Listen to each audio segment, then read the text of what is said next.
Good morning all of you. हमारे YouTube channel geography junction पर आपका एक बार फिर हार्दिक स्वागत है। आज हम पढ़ रहे हैं राजस्थान भूगोल की श्रृंखला को आगे बढ़ाते हुए राजस्थान की प्रमुख जनजातियों के बारे में। तो आज हम बात करते हैं राजस्थान की प्रमुख जनजाति जो तीसरे नंबर की आती है, जैसे ग्रासिया। ग्रासिया जनजाति भी राजस्थान में जनसंख्या की दृष्टि से तीसरी बड़ी जनजाति है। मीणा, भील और ग्रासिया तीसरी बड़ी जनजाति है, उसके बारे में अपन आज हम बात कर रहे हैं कि उनकी क्या सांस्कृतिक विशेषता है, क्या सामाजिक जीवन है, उनकी अर्थव्यवस्था का क्या आधार है, या उनके जो कौन से देवी देवताओं की पूजा करते हैं, या उनके और अन्य जो विशेषताएं हैं विवाह संबंधी है, उन सांस्कृतिक सब की विशेषताओं की बात करते हैं। तो ले चलते हैं, सबसे पहले अपन बात करते हैं ग्रासिया जनजाति, यानी राजस्थान की प्रमुख जनजाति है तीसरे नंबर की, उसको अपन कहते हैं ग्रासिया जनजाति। यानी जनसंख्या की दृष्टि से राजस्थान की तीसरी बड़ी जनजाति है, जनसंख्या की दृष्टि से वो है ग्रासिया जनजाति। फिर बात करते हैं इसका मुख्य क्षेत्र। ये जो ग्रासिया जनजाति है मुख्य रूप से कहाँ पाई जाती है? अगर अपन राजस्थान में अगर मुख्य रूप से ऐसे बोल रहे हैं कि दिशा के हिसाब से, तो अपन कह सकते हैं राजस्थान का दक्षिणी राजस्थान में, यानी दक्षिणी क्षेत्र या दक्षिणी राजस्थान में। अगर मुख्यतः अपन को क्षेत्र विशेष जिले की बात की जाए अगर, तो अपन कह सकते हैं सिरोही व उदयपुर। सिरोही व उदयपुर में, सिरोही में एक स्थान है आपका वहां पर और एक उदयपुर में। सिरोही व उदयपुर में यह जनजाति मुख्य रूप से पाई जाती है। फिर अपन बात करते हैं इनकी उत्पत्ति, यानी जो ग्रासिया जनजाति है इनकी उत्पत्ति कहाँ हुई या कैसे हुई? तो अपन बात करते हैं जो चौहान राजपूतों के जो वंशज है, चौहान राजपूतों के वंशज से इनकी उत्पत्ति मानी जाती है। यानी इनकी उत्पत्ति किस वंशज से मानी जाती है? चौहान राजवंशों के वंशज से इनकी उत्पत्ति मानी जाती है। मूलतः यह बड़ौदा के निकट चैन पारी रेगिस्तान क्षेत्र का नाम है, वहां से यह चित्तौड़ आए थे। अपन कह सकते हैं बड़ौदा क्षेत्र, बड़ौदा के निकट एक क्षेत्र है चैन पारी, वहां यानी बड़ौदा गुजरात, गुजरात से ये होते हुए कहां आए थे? चित्तौड़, यानी राजस्थान के दक्षिणी हिस्से में। फिर बात करते हैं इनकी बोली। जो ग्रासिया जनजाति है इनकी बोली मुख्य रूप से भीलों से संबंधित है, यानी जो भीलों की जनजाति जो बोली है उनसे मैच खाती है या उनके जैसी बोली है। फिर गुजराती व मराठी शब्दों का भी ये उपयोग करते हैं जो ग्रासिया जनजाति के लोग। फिर अपन बात करते हैं कि जो ग्रासिया जनजाति के जो लोगों के जो परिवार है वो पितृ सत्तात्मक परिवार है, यानी जो पिता होता है, जो परिवार का मुखिया होता है, वही उनके लालन पालन और पोषण का काम करता है, वही मुख्य रूप से घर का मुख्य सदस्य होता है। जो पिता, सर्वोच्च स्थान किसका होता है? पिता का जो सर्वोच्च स्थान होता है ग्रासिया जनजाति में, क्योंकि पितृ सत्तात्मक परिवार है। फिर बात करते हैं इनके जो संबंध वगैरह होते हैं, जो एक ही गोत्र व एक ही अटक के सदस्यों में आपसी संबंध होते हैं। एक ही गोत्र या अटक, यानी अपन इनको जाति के बारे में अटक शब्द को ले सकते हैं जो उप जनजाति के बारे में। तो इनके जो गोत्र व अटक होते हैं वो आपसी सहयोग, यानी एक ही गोत्र में इनके संबंध होते हैं, भाई बहन का संबंध, रिश्ते वगैरह होते हैं। फिर विवाह, विवाह के बाद में जो पुत्र है जो माता पिता से अलग रहने की प्रथा है। जो हमारे यहाँ तो नॉर्मली वे ऐसे ही अलग रहते हैं, लेकिन इनके यहाँ एक प्रथा है कि जब भी विवाह कर दिया जाएगा किसी पुत्र का, तो वो पुत्र माता पिता से अलग रहेगा और पिता उनको कुछ अपनी कृषि भूमि या कुछ अपनी संपत्ति दे देगा और वो उसको अलग ही रहने लग जाएगा। फिर अपन बात करते हैं इनमें जो विवाह करने की जो प्रक्रिया है, जो विवाह के प्रकार है, वो मुख्य रूप से 3 प्रकार से विवाह करते हैं। ग्रासिया जनजाति के जो लोग हैं 3 प्रकार से मुख्य रूप से विवाह करते हैं। पहला विवाह अपन कहते हैं मोर बांध्या, यानी मोर बांधना अपन कहते हैं। जो हिंदुओं में जो हिंदू ऋतु पद्धति से या हिंदू रीति रिवाज या हिंदू पद्धति से जो विवाह होता है, जैसे अपन कहते हैं ब्रह्म विवाह, तो इस प्रकार से जो विवाह किया जाता है उसे अपन कहते हैं मोर बांध्य विवाह। सीधा ही अपन कह सकते हैं सामान्य रूप से जो हिंदू रीति रिवाज से किया गया विवाह ग्रासिया जनजाति में मोर विवाह कहलाता है, मोर बांध्या या मोर विवाह कहलाता है। दूसरा विवाह है आपने यहाँ पहरनावा विवाह। पहरनावा विवाह ये किस प्रकार का होता है? यानी ऐसा विवाह जिसमें नाम मात्र के फेरे होते हैं, यानी फेरे लेने की जो रस्म है वो नाम मात्र की होती है, और इस प्रकार जो विवाह होता है उसको अपन कहते हैं पहरावना विवाह। फिर एक तीसरा विवाह का प्रकार है ताड़ना विवाह। वो क्या होता है, उसमें न सगाई होती है और न ही कुछ फेरे वगैरह होते हैं। सीधे ही जो वर पक्ष के जो लोग हैं वो वधु पक्ष के लोग यानी कन्या लोगों को कुछ राशि वैवाहिक भेंट के रूप में दे दी जाती है और वो अपना विवाह मान लेते हैं कि ये विवाह हो गया।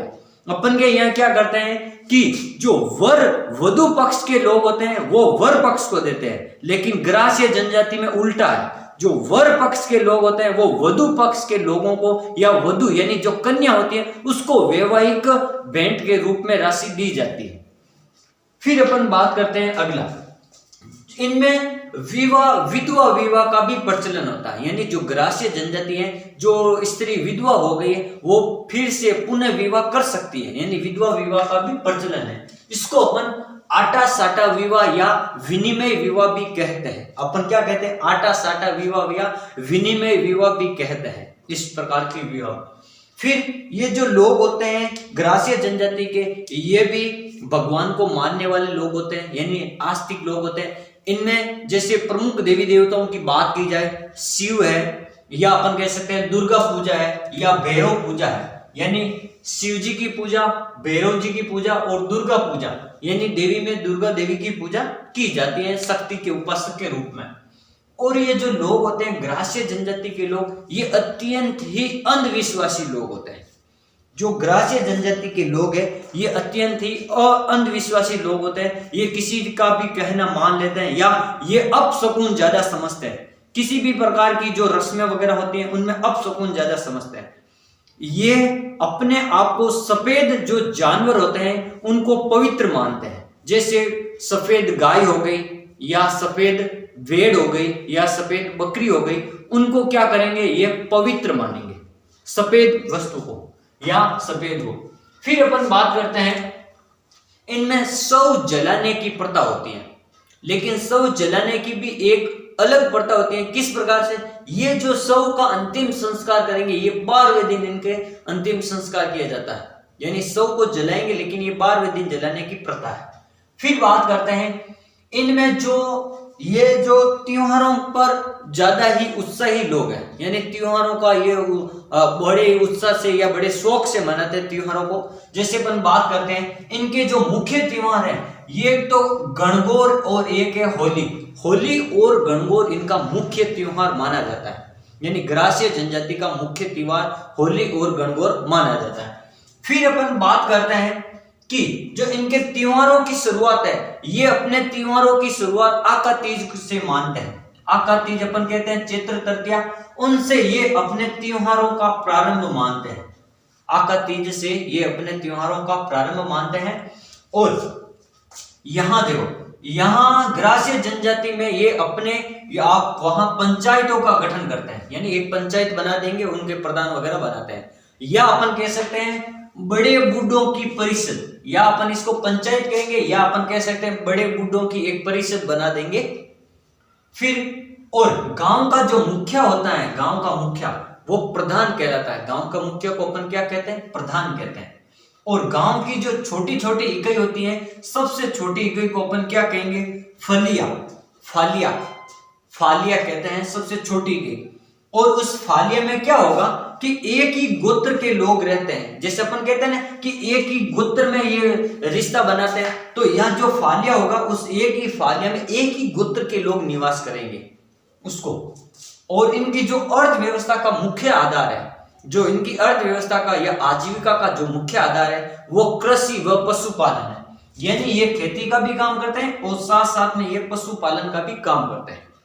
और कुछ किसान होते हैं या कुछ अन्य लोग जो और जैसे लकड़ी काटने का काम, मजदूरी का काम, शिकार करने का काम आदि काम करते हैं। यानी मजदूरी है, लकड़ी काटने का काम है या शिकार करने का काम है, ये भी ये ग्रास्य जनजाति के लोग करते हैं। और इनके जो स्थानीय मेले हैं, जैसे इनके वहां जो त्योहारों के समय स्थानीय मेले बढ़ते हैं, उन मेलों में एक मेला मुख्य रूप से प्रसिद्ध है, जो ग्रासियों का सबसे बड़ा मेला माना जाता है, मन खारो मेलो।